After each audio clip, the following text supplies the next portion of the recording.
Okay. Eh?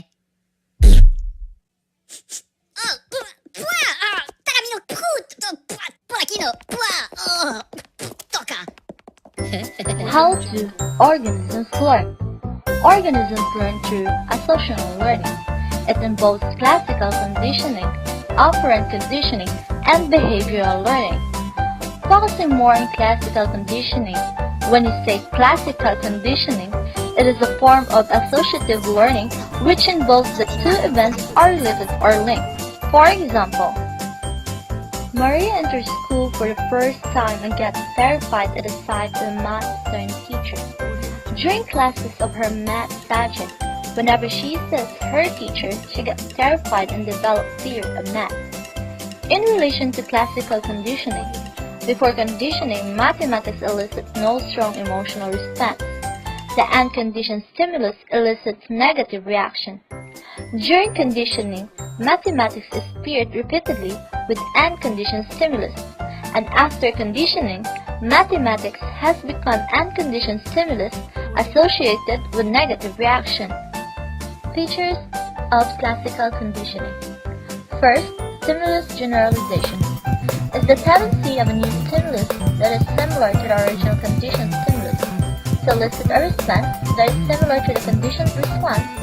In other words, it is a process by which conditioned response transfer to the other stimuli that are similar to the original conditioned stimulus.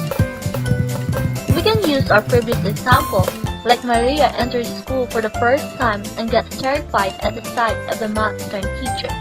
Then she may transfer that fear or anxiety to anything about school, another math teacher, pupils, building, and others in school. The second features of classical conditioning is stimulus discrimination. It is a process of learning to respond to certain stimuli and not to respond to others. Using our example, Maria tried to ask her teacher of her midterm grades, but her teacher refused to give. When she observed her other classmates asking the same, had given the grade. This way, Maria learned to distinguish between fairness and impartiality. The third features of classical conditioning is extension. Is the weakening of the conditioned response in the absence of the unconditioned stimulus.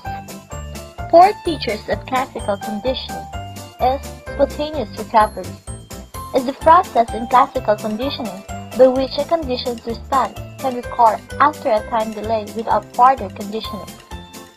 In the case of Maria, even though her math teacher is giving her pleasant treatment, most of the time, she might have the tendency to fear and feel anger to him from time to time.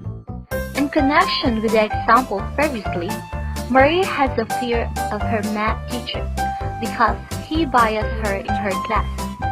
But in the succeeding days, Maria experienced pleasant treatment from her math teacher. Gradually, the anxiety or fear will be extinguished.